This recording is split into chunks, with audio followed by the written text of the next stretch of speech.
Put the light on. Hello everyone now, so moving over to video number 2. So in the previous video I was just rabbiting on about MVLD because it's very, very interesting and I do find it a very fascinating subject, particularly as I have prototypical MVLD and I wish more research was done into it. I mean, I have pretty much all the symptoms of MVLD, so it's pretty classic, and that's why when I read books about it I'm like, this is me, this is me, this is me. Why can't I just do more research into it? Because I got rid of Asperger's, it's so annoying. Anyway, that's why I get quite excited when I talk about it. Because it's like me, you know. It's like when you're reading about yourself, you get quite excited. Anyway, in this video, I wanted to kind of do another response video to your comments. Because I have got some, like I said in my previous video, I know this is something you want to hear more of, so I'm going to try and make it a regular fixture of my videos. So let's have a look at some more of your comments. I'm not going to get through all of them. We'll just see how far I get. And the ones I don't cover today, I'll try and go back and cover them another time. So bear with me. So one of your comments, one of you asks, do you think that clinically significant sensory issues are exclusive to autism?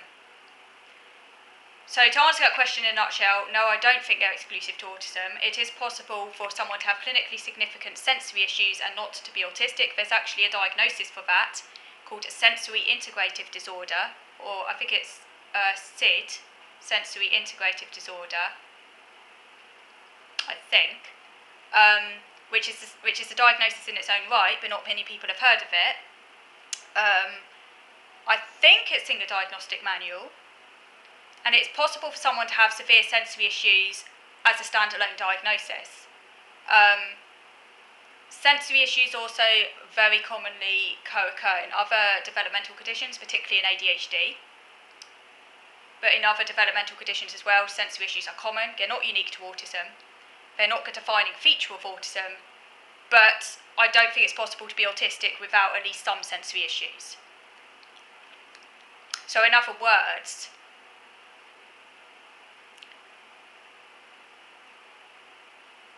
I mean, I suppose hypothetically someone could be autistic without sensory issues, but I don't think I've actually met such a person. Of course, the extent of the sensory issues that occur in autism will vary, and they will be in different areas. In my case, my main sensory issue is sound, particularly unpredictable sound. When I say, unpredictable sound, it's not the case that I'm averse to all sounds. It's a case that it's unpredictable sounds that I'm averse to. Sounds that I can't control, and obviously it does depend on the context or where I am to some extent. I don't have any aversions to taste. Many autistics do have very strong sensory issues around food. I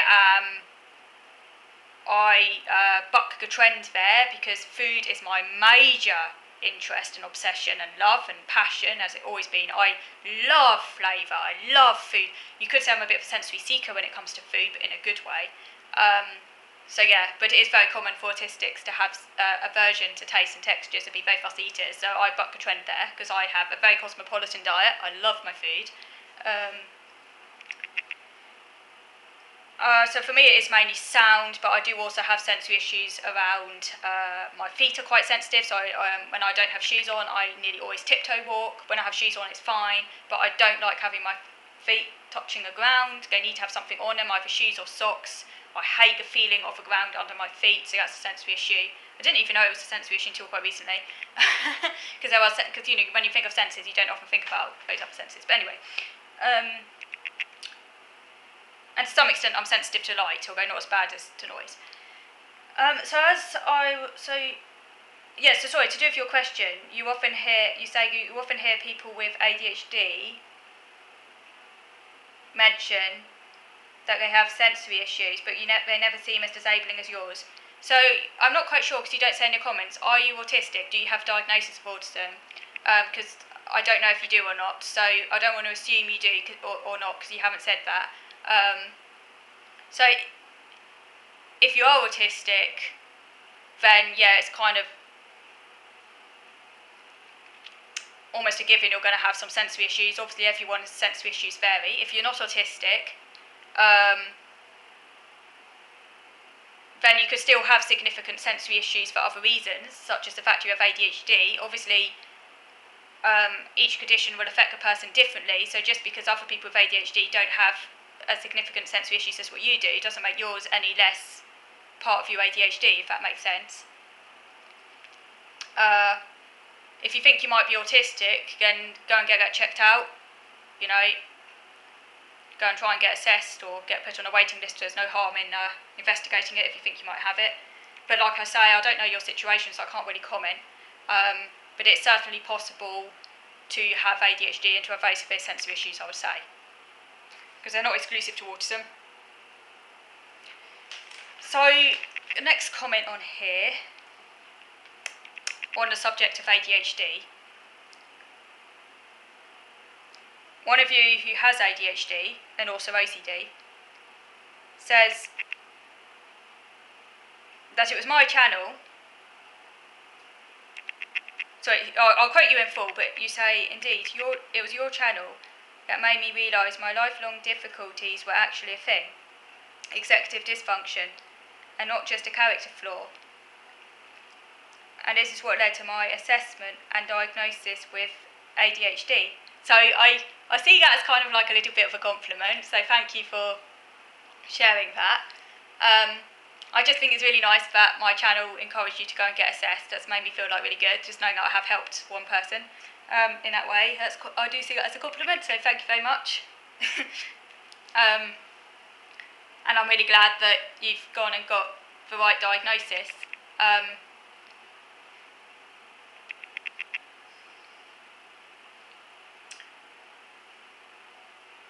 And so you're talking here about, you do notice similarities between your ADHD and autism, but you point out that your ADHD has a different flavour to those of autism. So for example, you get hyperfixated on things, but you've never felt the need to collect in a way that I have described with my interests. And that while you are a routine-based person, though you say this could be a part of your OCD, as it has a just right element to it, you would not say that your routines are as rigid as the way I have described mine. And that you also monologue and interrupt people a lot, but not because you are unaware of social cues, but due to